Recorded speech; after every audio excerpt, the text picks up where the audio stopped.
Hey, welcome back to the channel. Thanks for joining. So I wanted to do a driving impression video today about the Ford Mustang EcoBoost.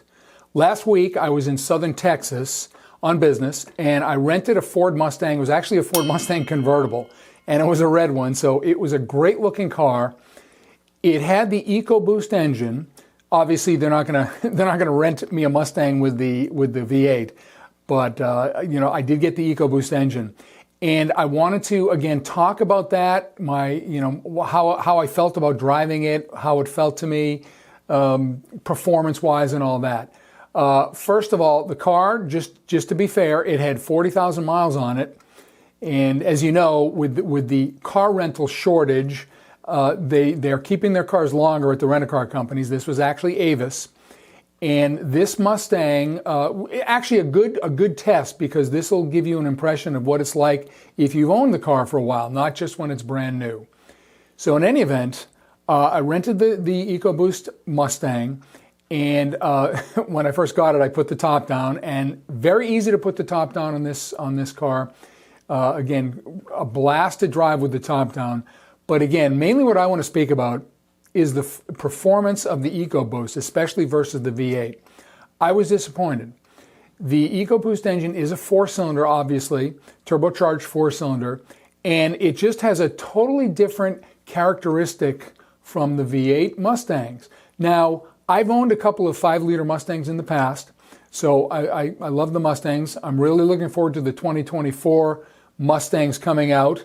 One of the few American car companies that's still going to have an American V8 Ponycar, a muscle car.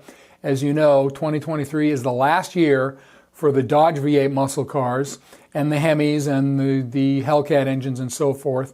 And I believe 2023 is also the last year for the Camaros. I forget if they're also into 2024. I think 2023 is also the last year for the Camaros.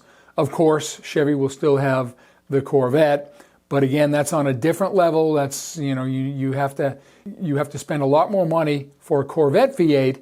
It's not an affordable muscle car, American muscle car. It's more now in the realm of a supercar.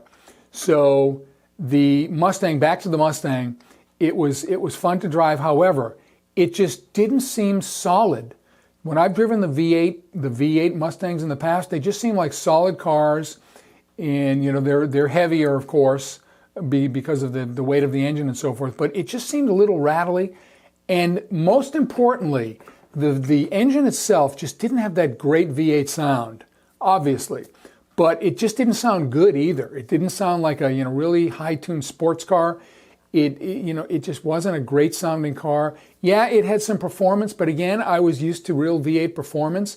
It's got a different torque curve with the turbocharged four-cylinder.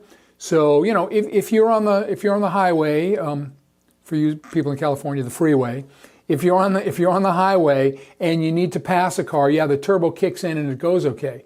But it just didn't feel like a high-performance supercar, a high-performance muscle car, like the Challengers with the Hemis and the Camaro V8s and the Mustang V8s.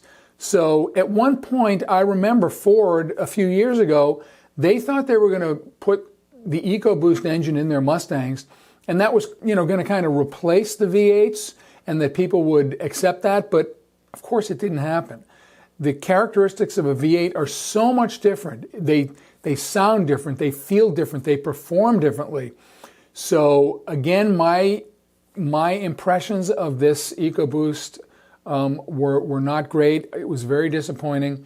And actually the car itself, this is a convertible, there was about this much space in legroom in the back. I mean, here's a picture of it. And there's not even enough legroom in the back for a small child to sit back there. I don't know why they just didn't make it a two-seater, but on the convertibles, there was just zero legroom. So, and the other thing is, it kind of felt cheap inside. The dash, the plasticiness of it. Is that a real word? Plasticiness? Anyway, it just didn't feel high quality. And the other thing is, of course, most cars have electric windows these days, except the Chevy Spark maybe. But in any event, when I put all the windows down and then put them all back up, The rear window on the passenger side didn't come up all the way. It was back a little ways, so there was about this much space between the rear window closing to the front window. So I had to, go back there and manually just kind of push it in place, and then it was okay. But again, 40,000 miles on the car.